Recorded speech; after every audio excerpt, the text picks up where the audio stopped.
Nishnakas, Toronto, Ndonjaba, Wabshishit, Ndodam, Mino Anindano, P. University of Toronto. Hi, my name's Rochelle. I'm from Toronto. I work here at U of T, and I just said many times thank you for coming.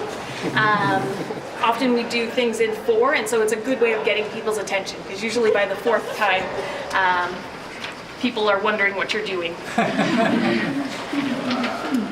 Manda ki debendana wagyu Huron Wenda minuwapitin nicham Anishnaabeg. Seneca minuwa dashkwa Anishnaabeg desnagan teg.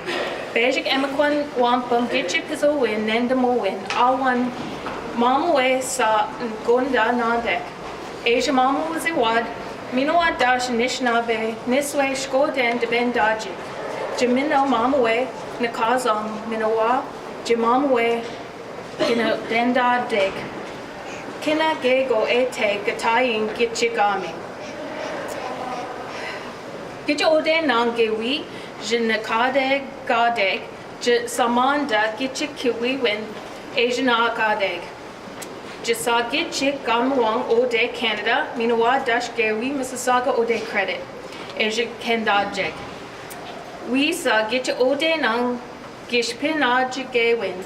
Get your ode nang pane, gi all one gotten ashtun, gay nang in jisanatam Anishnaabe. So I just took a minute to do an acknowledgement of this territory and the people who have lived here. And I'm not going to translate it because I would really encourage everyone to take a second to learn about the history, to understand your own connection to it, and to understand that it's always an evolving thing. I had to take a breath halfway through because I always say the first half, and this is my first time to say the second half because it's constantly evolving, our own understandings, our own relationship to everything around us. So I want to say thank you all for coming. And so we're going to do an unveiling of an installation that ILSA and the IIO office have worked on for the last year or so. And a lot of people were involved in it, so I want to say a miigwech to them. So Amanda, who is the manager of the IIO office, the ILSA students, the translators, including Kwak'wala language group, Albert Owl, Olive Elm, Dale McCready, Grace Zoldi, Leona Mitsuing, and also to all the Indigenous people who worked so hard and risked so much to allow us to have even this much access to our languages at this time. A lot of us didn't grow up around the languages and have very complicated relationships with that. And so representation, seeing it in places, hearing it spoken can be very emotional, and I think it's a good reminder for everyone that, you know, this installation is really great, but it's a small piece of hundreds of years of work by Indigenous people to protect, to preserve, to resist all of the powers that be within this territory who have tried to erase us for so long. And so that's a little bit of, I guess that's a lot about my opinions of this installation. I'm so excited that I was able to be involved with it because it wasn't something I started, but it's exactly the type of thing I would want to see happen.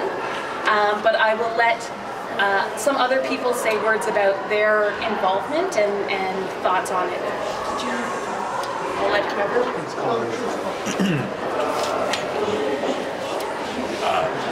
Tanchi, Conlin Nishnakashon. I'm really pleased to be here today to share this moment with all of you.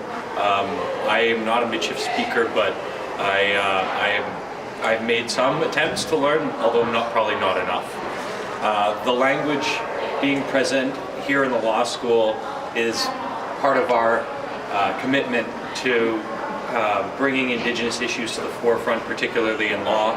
And it serves as a reminder to all of us that these languages, like the people, are alive and well. I want to share a story that Rochelle told me about one of the translations, the Michif translations, because I think it reflects on what other lessons and teachings can stem from these languages. The translator who had learned the language from an elder in Camberville, Manitoba, chose to pass the gift that was given for his work on the translation to the elder from whom he learned the language. And I think that's a really important teaching for all of us, to honor the source of our teachings and honor our elders. So I want to say merci, miigwech, thank you. Hello, Vitikini-san, Amabanashi, and Miss Dem. I'm Douglas Sanderson. My Cree name is Amabanashi, means hummingbird, and I'm from the Beaver clan of the Kwak'wala Cree Nation. Go fighting Cree. Great sweater, John.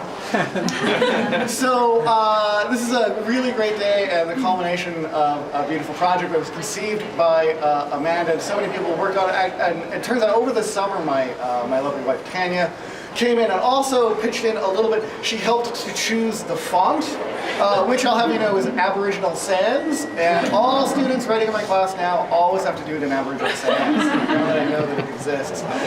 So just to pick up a little bit on what Conlon was saying, this is one of the reasons why I'm so proud of this project is because at the law school, we often see Indigenous people at the point of conflict with the law. But in the background, I've been working to try and just get the culture of Indigenous peoples to be present within the law school, not in the case law, but I want you to hear our languages in the hallways and hear the drums and smell the sweetgrass and see the signs with our writing. Because we are coexistent with you as a people, and it's time for you to get used to us. So all of these little efforts, all of these getting used to hearing those sounds and singing those songs is a step in growing together as a culture and as a people, and it's how we will achieve reconciliation. There's all kinds of big things that we need to do, but we need to act in small ways every day, and so these are part of our efforts. Thank you very much. John? Buju Kinawea, Nindinaway Makani Dog, Giganos Indigenous, Neashi, Uningaming, and Don Jaba, Nigigan Dodan. I'm also really happy to see what's happening here and honored to be a part of this event. Language is life. The ways to understand who we are and what's possible are formulated by our relationship with language, and those languages are formed by the ecologies that we're from. And so as we revitalize language, we find ourselves understanding more about the natural world of which we're a part in Algonquian, Haudenosaunee language groups. I'm also really happy to understand the words that were spoken. I'm not fluent in the language, but it's something I've worked on for quite a few years. When I was in the middle of my career, I went down to the University of Minnesota Law School to teach there for 5 years, because there were 3 Anishinaabe language teachers in the university. And so I was able to, after teaching my classes, go across the river and learn from those folks in that setting. And it's influenced the way that I view the world and the way that I practice law and engage in the classroom as a teacher. The language tables that we host at the University of Victoria Law School are really important for us as students, and I'm including myself in that group, and being able to build community with one another, because when you're learning the language, you're making mistakes all the time, and that means that you're a baby in your understanding of who you are in relationship to this work.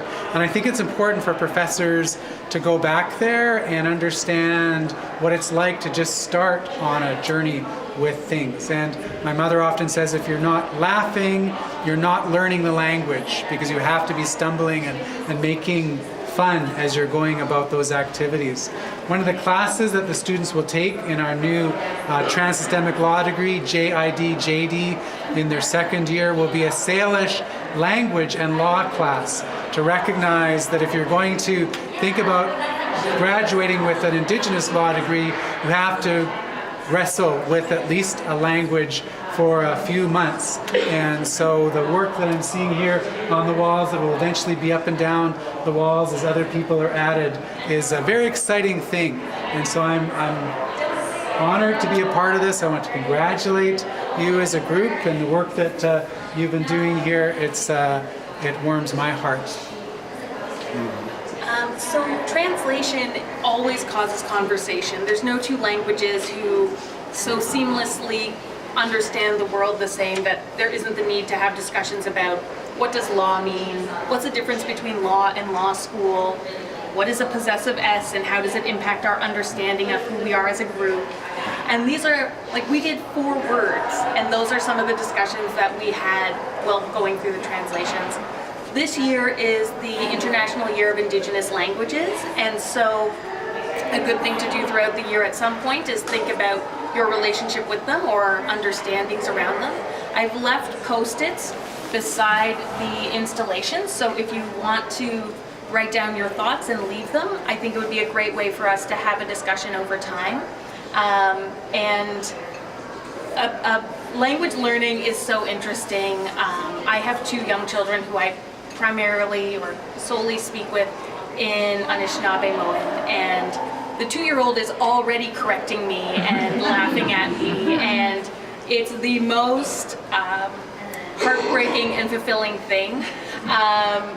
But I think it's really, all of these small steps have those implications, and I think that starting to understand them and normalize those reactions rather than trying to hide them is a really important part of healing. So let's go and unveil this. I'm going to get some of the students to do it, and yeah, we'll head down. There's more food, stay afterwards, chat, eat more. But yeah, we'll go, and then you guys can start critiquing my the translation. Yes, the imperative tense. That's right.